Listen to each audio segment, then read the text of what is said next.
Vitamin D নিয়ে আপনারা অনেকেই আমার কাছে জানতে চেয়েছেন, অনেকভাবে মেসেজ করেছেন বা কমেন্ট করেছেন। আজকের ভিডিওটি তাদের জন্য এবং আপনাদের সবার জন্য যারা দেখছেন, বিকজ ভিটামিন ডি অসম্ভব ইম্পর্ট্যান্ট একটা ভিটামিন আমাদের নর্মাল হেলথ মেনটেনেন্সের জন্য।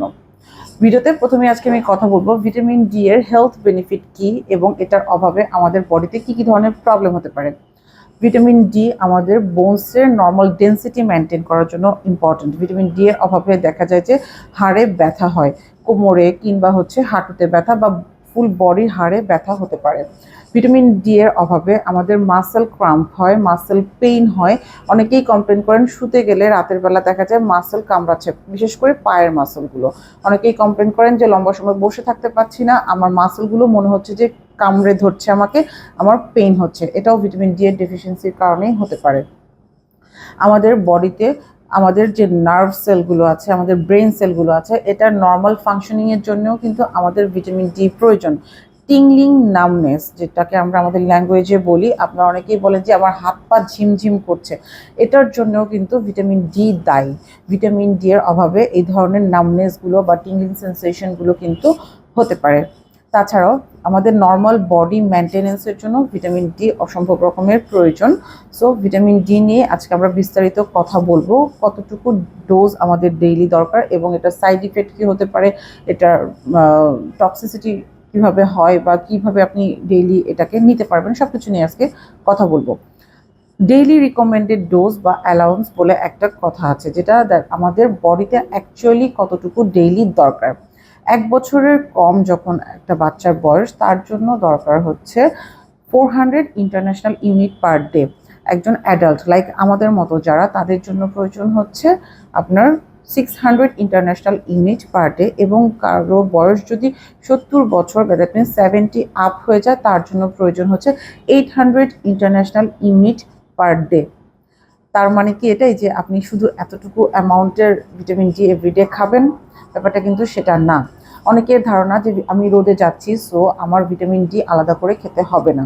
আমরা যারা রোদে লম্বা সময় ধরে থাকি তাদের ব্যাপারটা আলাদা, বাট আমরা ম্যাক্সিমাম লোকজনই আছে যারা লম্বা সময় ধরে ভিটামিন ডি এর জন্য রোদে থাকতে পারছি না।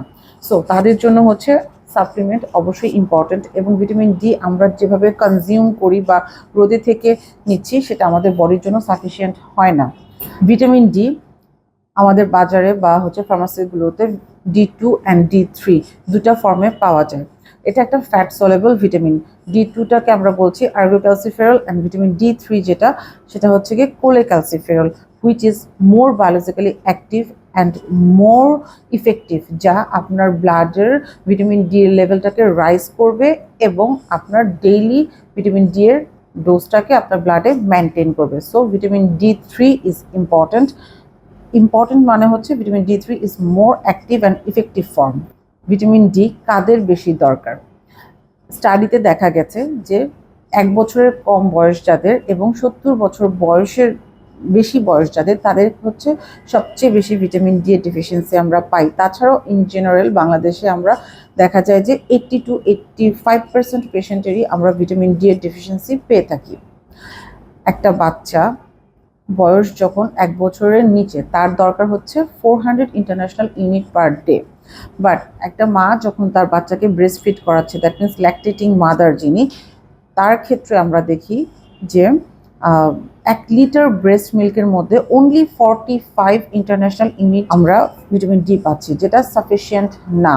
সো এই ক্ষেত্রে মা যদি ডেইলি 4000 অ্যাটলিস্ট 4000 ইন্টারন্যাশনাল ইউনিটের ভিটামিন ডি খান, তাহলে তার বাচ্চাকে উনি প্রপার পরিমাণে ভিটামিন ডি প্রোভাইড করতে পারেন। প্রেগনেন্সির ক্ষেত্রেও ঠিক একইভাবে at least 4000 international unit per day provide করা যেতে পারে যদি তার ডেফিসিয়েন্সি থেকে থাকে। যেহেতু বলছি যে একটা বেবি যার বয়স 1 বছরের নিচে, তার জন্য 400 ইন্টারন্যাশনাল ইউনিট পার ডে দরকার। অতএব ইউজুয়ালি দেখা যায় যে আমাদের ফর্মুলা ফিডিং যেগুলো বাচ্চাদের জন্য তৈরি করা হয়, এগুলোকে এমনভাবে তৈরি করা হয় যার মধ্যে ডেইলি একটা প্রপার ইউনিট মেনটেন করে ভিটামিন ডি প্রোভাইড করার ব্যবস্থা থাকে। বাট এই ধরনের ফর্মুলা ফিডিংগুলো সাধারণত যদি বাচ্চার বয়স 1 মাসের উপরে হয় এবং ফুল টার্ম বেবি হয়, তাহলেই কিন্তু সে কনজিউম করতে পারবে। অবশ্যই একজন ডক্টরের সাথে কথা বলে আপনার ভিটামিন ডি লেভেলটাকে মেজার করে আপনার ভিটামিন ডি স্টার্ট করা উচিত। আদারওয়াইজ বিভিন্ন ধরনের টক্সিসিটি হতে পারে। এখন আপনি কিভাবে বুঝবেন যে আপনার বডিতে ভিটামিন ডি এর টক্সিসিটি হয়েছে বা ভিটামিন ডি এক্সেস হয়ে গেছে? সো এটার কিছু সাইন সিমটম আমরা কিন্তু বুঝতে পারি। সাধারণত আমরা দেখি যাদের বডিতে এক্সেস পরিমাণের ভিটামিন ডি হয়ে গেছে তাদের পিপাসা খুব বেশি পায়, বারবার টয়লেটে যেতে হয়। দ্যাট মিনস তার থ্রাস্ট অ্যান্ড মিকচুরেশন দুটোই কিন্তু বেড়ে যেতে পারে। নরসিয়া হতে পারে, দ্যাট মিনস বমি বমি ভাব হতে পারে, কারো কারো ক্ষেত্রে বমি হতে পারে, মাসেল উইকনেস হতে পারে, আপনার কিছুটা ডিজিনেস আসতে পারে। সো এইগুলো যদি আপনার আসে এবং আপনি যদি ভিটামিন ডি খেয়ে থাকেন একটা লম্বা সময় ধরে, সেক্ষেত্রে অবশ্যই আপনার ডক্টরের সাথে আপনার কথা বলা উচিত। ভিটামিন ডি আমাদের বডিতে অসম্ভব রকমের প্রয়োজন। ভিটামিন ডি আমাদের বডির নর্মাল ক্যালসিয়ামের অ্যামাউন্টটাকে মেনটেন করার জন্য প্রয়োজন। আমাদের বডিতে ব্লাডে যে ক্যালসিয়াম আছে সেটাকে অ্যাবজর্ব করে vitamin D with vitamin K2, এবং এটা আমাদের বোনস এবং আমাদের টিথের মধ্যে অ্যাবজর্ব করছে বা দ্যাট মিনস ডিপোজিশন হচ্ছে।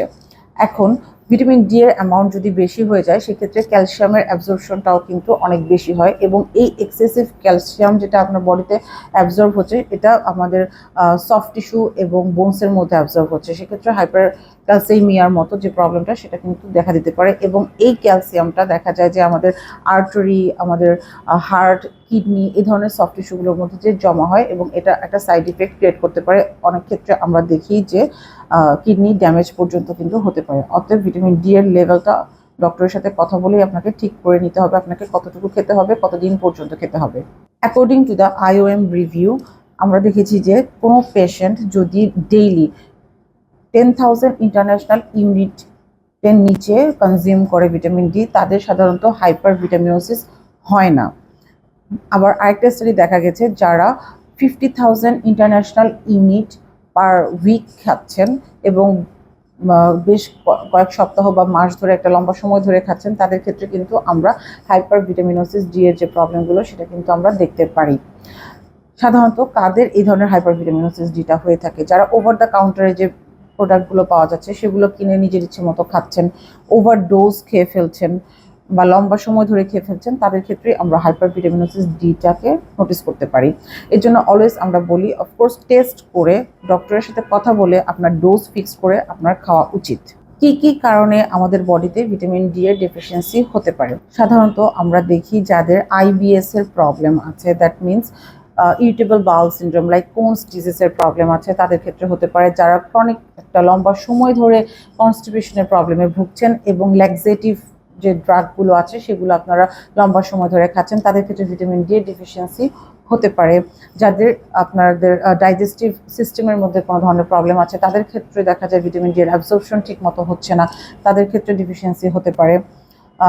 যারা ওয়েট কমানোর জন্য আপনার বেরিয়াট্রিক সার্জারি করছেন, সেই ক্ষেত্রে আপনার ভিটামিন ডি এর অ্যাবজর্পশন বডি থেকে কমে যেতে পারে, সেই ক্ষেত্রে ভিটামিন ডি এর ডেফিসিয়েন্সি হতে পারে। অরলিস্টের যে মেডিসিনটা আছে যেটা আমাদের বডিতে আমরা যে অয়েলটা কনজিউম করছি সেটাকে স্টুলের মাধ্যমে বের করে দেওয়ার জন্য আমরা অনেক পেশেন্টই খেয়ে থাকেন, তাদের ক্ষেত্রে আমরা ভিটামিন ডি এর ডেফিসিয়েন্সি দেখতে পাই। তাছাড়া লম্বা সময় ধরে যদি আপনারা অনেকে স্টেরয়েড নিয়ে থাকেন সেই ক্ষেত্রেও আমরা ভিটামিন ডি এর ডেফিসিয়েন্সি পেয়ে থাকি। তাছাড়া আরও অনেকগুলো ড্রাগ আছে যেটার কারণে ভিটামিন ডি এর অ্যাবজর্পশন বডিতে কমে যেতে থাকে। সো বিভিন্ন কারণে ভিটামিন ডি এর ডেফিসিয়েন্সি হতে পারে, বাট ডেইলি রিকমেন্ডেড ডোজ অনুযায়ী আপনাকে খেতে হবে ব্যাপারটা সেরকম না। আপনার যে প্রয়োজন তার চেয়ে একটু বেশি অ্যামাউন্টেই আপনাকে খেতে হবে। ভিটামিন ডি বডিতে রাইজ করার জন্য কিছু ফুড যেমন আমরা রিকমেন্ড করি, যেমন ফিশ, মিট, এগ ইয়ক। আপনারা এক্ষেত্রে কড লিভার অয়েল বা ফিশ, যেটা হচ্ছে আপনার সামুদ্রিক মাছ, এই ধরনের খাবারগুলো বৃদ্ধি করতে পারেন আপনাদের মিলের মধ্যে এভরিডে। আপনারা কিছুটা সময় রোদে যেতে পারেন, বাট এগুলো প্রপার ওয়েতে আপনার ভিটামিন ডি এর ডেফিসিয়েন্সিটাকে কিন্তু কমাবে না, সাপ্লিমেন্টের প্রয়োজন হয়। এবং আমি শেষ করার আগে ভিডিওটা আবার অবশ্যই বলবো যে ভিটামিন ডি এর ডেফিসিয়েন্সি থাকতেই পারে অনেকের, এবং আমাদের দেশে 80 to 85% পিপলের ভিটামিন ডি এর ডেফিসিয়েন্সি আমরা পেয়ে থাকি। এর জন্য অবশ্যই একজন ডক্টরের সাথে কথা বলে টেস্ট করে আপনারা ভিটামিন ডি সাপ্লিমেন্ট স্টার্ট করতে পারবেন। Thank you.